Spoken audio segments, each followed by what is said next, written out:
त्यानंतर यवतमाळमधला आपण एक महत्त्वाची अपडेट घेऊयात। भाजपच्या नगराध्यक्षपदाच्या उमेदवार प्रियदर्शनी अशोक उईके या आघाडीवर आहेत। तर एक ओव्हरऑल संपूर्ण आकडेवारीवर पुन्हा एकदा आपण चित्र जे आहे ते पाहूयात। नेमकं सध्याचे अपडेट्स काय आहेत। भाजप सर्वात मोठा पक्ष ठरताना दिसतोय। 122 जागांवर भाजपनं सध्या आघाडी घेतल्याचं चित्र आहे। 55 जागी दुसऱ्या क्रमांकाचा पक्ष शिवसेना शिंदे पक्ष ठरतोय 55 जागांवर। 46 जागा राष्ट्रवादी काँग्रेस अजित पवार पक्षाला या ठिकाणी आघाडीवर जाताना दिसत आहेत। तर शिवसेना उद्धव बाळासाहेब ठाकरे पक्ष 7।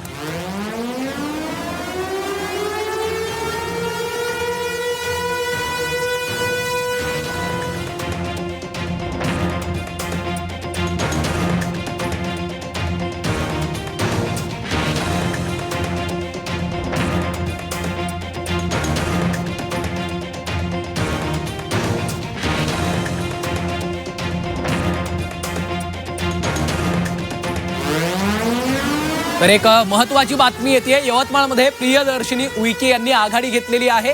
मंत्री अशोक उईके यांच्या त्या कन्या आहेत प्रियदर्शनी, त्यांनी सध्या आघाडी घेतली आहे। यवतमाळमधून त्या सध्या आघाडीवर असल्याचं चित्र आपल्याला पाहायला मिळतंय। त्या ठिकाणी मंत्री अशोक उईके यांनी जोरदार प्रचार केलेला होता। त्यांची ताकद त्या ठिकाणी त्यांनी लावलेली होती। सांगोल्यामध्ये शिवसेनेच्या आनंदा माने आघाडीवर आहेत। भाजपचे मारुती बनकर त्या ठिकाणी पिछाडीवर असल्याचं आपल्याला पाहायला मिळतंय। सांगोल्यात शेकापला आता मोठा धक्का बसताना पाहायला मिळतोय। जिल्हाध्यक्ष असतील त्यांचे, आमचे जिल्हाध्यक्ष, सर्व पदाधिकाऱ्यांचं हे यश आहे, कार्यकर्त्यांचं हे यश आहे। तुमच्या वडिलांचा उल्लेख केला गेलेला होता, त्यामुळे तुम्ही काही प्रचार सभेमध्ये भाऊक झालेला होता। एका लेखीनं आज काय करून दाखवलं असं तुम्हाला वाटतं? ते बघतायत मला वरतून, त्याच्यामुळे मी त्या बाबतीत जर बोलायला गेले तर जास्त अजून हे होईल, पण माझ्या वडिलांना ही श्रद्धांजली आहे। आजची निवडणूक प्रतिष्ठेची बनलेली होती। आमदार म्हणून तुम्ही थेट मैदानात उतरलेला होता आणि जो संघर्ष झाला तो किती महत्त्वाचा तुम्हाला वाटतो? नक्कीच संघर्ष हा खूप मोठा होता, कारण समोरून 25-30 वर्षाची एक हाती सत्ता होती आणि जनतेला मी साथ घातली आणि मी आमदार असताना मला कामांपासून अडवलं गेलं। माझं तर कर्तव्य आहे ना, मला ज्या मतदारांनी भगूरमध्ये मतदान केलं आहे, मला विधानसभेला आमदार म्हणून मतदान केलेलं होतं, त्यांचीही कामं न करू देण्यासाठी जो काय अडसर होता त्याला मी लोकांना तर संभाजीनगरमधनं आता पहिला निकाल हाती येतोय। संभाजीनगरमध्ये देखील लक्ष लागलेलं होतं। खुलताबादमध्ये काँग्रेसचा उमेदवार त्या ठिकाणी विजय झालाय। काँग्रेसचे अमीर पटेल यांनी विजय प्राप्त केलेला आहे। हा झी24 तासच्या माध्यमातून आपण पहिला अचूक आणि वेगवान निकाल झी24 तासच्या माध्यमातून पाहतोय। खुलताबादमध्ये काँग्रेस उमेदवार अमीर पटेल विजयी झालेले आहेत। आळंदीत भाजप उमेदवार रामचंद्र भोसले विजयी झालेले आहेत। भाजपचे 2 आणि राष्ट्रवादीचे 2 उमेदवार विजयी झालेले आहेत। आळंदीमध्ये भाजप उमेदवार रामचंद्र भोसले विजयी झालेले आहेत। शेवगावमध्ये राष्ट्रवादीच्या विद्या लांडे यांनी सध्या आघाडी घेतलेली आहे। मतमोजणी सुरू आहे आणि या सुरुवातीच्या मतमोजणीत राष्ट्रवादीच्या विद्या लांडे यांनी आघाडी घेतलेली आहे। विजयाच्या त्या जवळ पोहोचलेल्या आहेत। शेवगावमधून शेवगाव नगर परिषदेमध्ये राष्ट्रवादी अजित पवार पक्षाच्या नगराध्यक्ष पदाच्या विद्या लांडे यांनी सध्या आघाडी घेतली आहे। तर भोर नगरपालिकेमध्ये सध्या भाजप आघाडीवर असल्याचं चित्र आपल्याला पाहायला मिळतंय। भोरचं चित्र पाहायचं झाल्यास नगराध्यक्ष पदाचे उमेदवार संजय जगताप हे देखील त्या ठिकाणी आघाडीवर आहेत। तुळजापूरमध्ये भाजपचे 8 उमेदवार विजयी झालेले आहेत। एक मोठा विजय भाजपच्या खात्यात त्या ठिकाणी जातोय। अक्कलकोटमध्ये मिलन कल्याण शेट्टी यांनी आघाडी घेतलेली आहे। कल्याण शेट्टी 5641 मतांनी सध्या आघाडीवर आहेत। मोठ्या मतांनी ते आघाडीवर असल्याचं चित्र आपल्याला पाहायला मिळतंय। तर भाजपचे कल्याण शेट्टी यांनी तब्बल 5641 मतांनी आघाडी घेतल्याचं सध्याचे अपडेट्स आपल्यापर्यंत पोहोचत आहेत। एकूण संपूर्ण आकडेवारीवर चित्र पाहायचं झाल्यास आपण पाहतोय सध्या 288 पैकी 281 कल सध्या हाती येताना दिसत आहेत। 125 भाजप सर्वात मोठा पक्ष ठरतोय।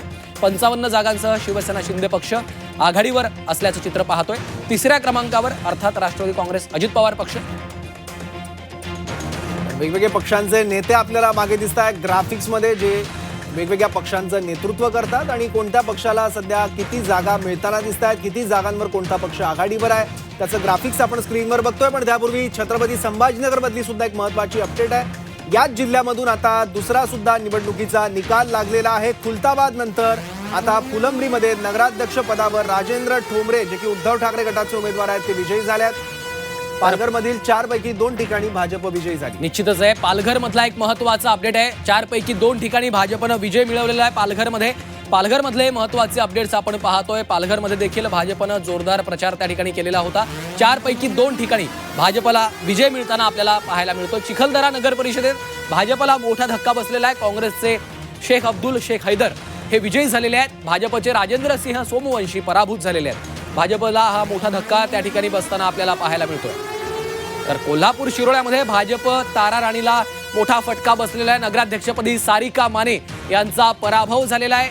अशोक माने यांच्या मुलाचा आणि सुनेचा देखील त्या ठिकाणी पराभव झाला. त्यामुळे माने कुटुंबासाठी हा देखील हा मोठा धक्का या ठिकाणी ठरताना दिसतो. तर उरणमध्ये सुद्धा एक महत्त्वाची अपडेट आहे. उरणमधून राष्ट्रवादी काँग्रेस शरदचंद्र पवार पक्षाच्या उमेदवार भावना घाणेकर या विजयी झालेल्या आहेत. तर छत्रपती संभाजीनगर जिल्ह्यातून फुलंब्रीत शिवसेने युबीटीचे उमेदवार विजयी झालेले आहेत. संभाजीनगरच्या फुलंब्रीत शिवसेना उद्धव बाळासाहेब ठाकरे पक्षाच्या उमेदवाराचा विजय झालेला आहे. खुलताबाद नंतर फुलंब्रीतला निकाल सुद्धा आता स्पष्ट समोर आलेला आहे. संभाजीनगरच्या फुलंब्रीत शिवसेना युबीटीचा विजय झालाय. राजेंद्र ठोंबरे हे नगराध्यक्षपदाच्या निवडणुकीत विजयी झालेले आहेत. तर फुलंब्रीमध्ये आपण पाहतोय शिवसेना युबीटीचे उमेदवार विजयी झालेले आहेत. संभाजीनगरच्या फुलंब्री इथले हे महत्त्वाचे अपडेट्स. त्यानंतर सासवडमधलं चित्र आपण पाहूयात. सासवडमध्ये नगराध्यक्षपदी आनंद जगताप हे विजयी झालेले आहेत. भाजपचे उमेदवार आहेत आनंद जगताप. त्यांचा सासवडमध्ये विजय होताना दिसतोय. नगराध्यक्षपदी आनंद जगताप विजयी झालेले आहेत. भाजपसाठी एक आनंदाची बातमी. नगराध्यक्षपदी आनंद जगताप यांचा विजय झालेला आहे. तर जळगावमध्ये गुलाबराव पाटलांना आता मोठा धक्का बसताना पाहायला मिळतोय. धरणगावात महाविकास आघाडीच्या लीलाताई चौधरी यांनी आघाडी घेतलेली आहे. महायुतीच्या वैशाली भावे त्या ठिकाणी पिछाडीवर आहेत. त्यामुळे धरणगावमध्ये महाविकास आघाडीच्या लीलाताई चौधरी यांनी आघाडी घेतली असल्यामुळे गुलाबराव पाटलांसाठी मोठा धक्का मानला जातोय. ते मंत्री आहेत. संपूर्ण ताकद त्यांनी त्या ठिकाणी लावलेली होती. मात्र त्यांचे उमेदवार पराभूत होताना दिसत आहेत. जळगावमध्ये मवियाच्या लीलाताई चौधरी या सध्या आघाडीवर आहे. पालघर जिल्ह्यात 4 पैकी 2 जागांवर भाजपने विजय मिळवलेला आहे. भाजप सर्वात मोठा पक्ष ठरताना दिसतोय या निवडणुकांमध्ये. आटपाडीमध्ये भाजपचे उत्तम जाधव हे विजयी झालेले आहेत. आटपाडीमधला निकाल लागलेला आहे. शिवसेना 8 आणि भाजप 7 जागांवर तिथे विजयी झालेली आहे. आणि नगराध्यक्षपदाच्या निवडणुकीत भाजपच्या उत्तम जाधव यांचा विजय झालाय. उरणमध्ये राष्ट्रवादी शरद पवार गटाच्या घाणेकर या उमेदवार विजयी झालेले आहेत नगराध्यक्षपदाच्या निवडणुकीत. आटपाडीमध्ये भाजपचे उत्तम जाधव विजयी झाले आहेत. आटपाडीमध्ये भाजपचे उत्तम जाधव विजयी झालेले आहेत. आणखी एक महत्त्वाची अपडेट. कोल्हापूर शिरोळ्यामध्ये भाजप तारा राणीला मोठा फटका. नगराध्यक्षपदी सारिका माने यांचा आता त्या ठिकाणी पराभव झालेला आहे. अशोक माने यांच्या मुलाचा आणि सुनेचा देखील पराभव झालेला आहे. एक महत्त्वाची अपडेट्स पुन्हा एकदा पाहूयात. जळगावमध्ये गुलाबराव पाटलांना मोठा धक्का बसलेला आहे. धरणगावमध्ये महाविकास आघाडीच्या लीलाताई चौधरी ह्या आघाडीवर आहेत. तर महायुतीच्या उमेदवार वैशाली भावे ह्या सध्या पिछाडीवर आहेत.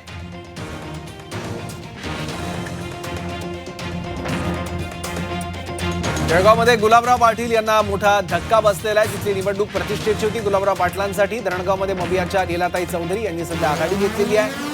आणि राज्यात आतापर्यंत जे कल हाती येत आहेत त्यानुसार कुठल्या पक्षाला किती ठिकाणी सत्ता मिळताना दिसत आहेत ते आपण बघतोय. नगरपालिका निवडणुकीचे 281 जागांवरचे कल हाती आलेले आहेत. भाजप 121, शिवसेना 47 आणि राष्ट्रवादीने 34 जागी आघाडी घेतलेली आहे. शिवसेना युबीटी 7, राष्ट्रवादी शरद पवार गट 6 ठिकाणी पुढे आहे.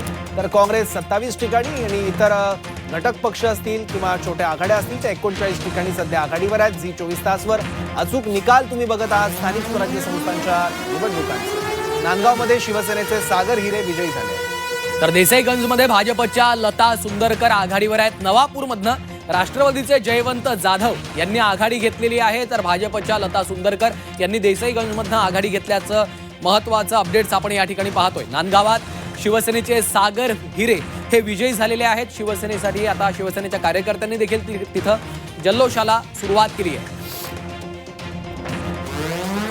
तर संभाजीनगरच्या फुलंब्रीमध्ये शिवसेना ठाकरे पक्षाचा विजय झालेला आहे. फुलंब्रीत शिवसेना युबीटीचे राजेंद्र ठोंबरे हे विजयी झालेले आहेत. शिवसेना ठाकरे पक्षाच्या खात्यात हा विजय आता थेट जाताना आपल्याला पाहायला मिळतोय. तर औस्यामध्ये भाजपचे आमदार अभिमन्यू पवार यांना मोठा धक्का बसलाय. राष्ट्रवादीच्या परवीन शेख यांचा 908 मतांनी तिथं विजय झालेला आहे. नगरसेवक पदाच्या 17 जागांवर राष्ट्रवादी काँग्रेसनं विजय मिळवलेला आहे. लातूरच्या औसा इथं भाजपचे आमदार अभिमन्यू पवार यांना आता हा मोठा धक्का मानला जातोय.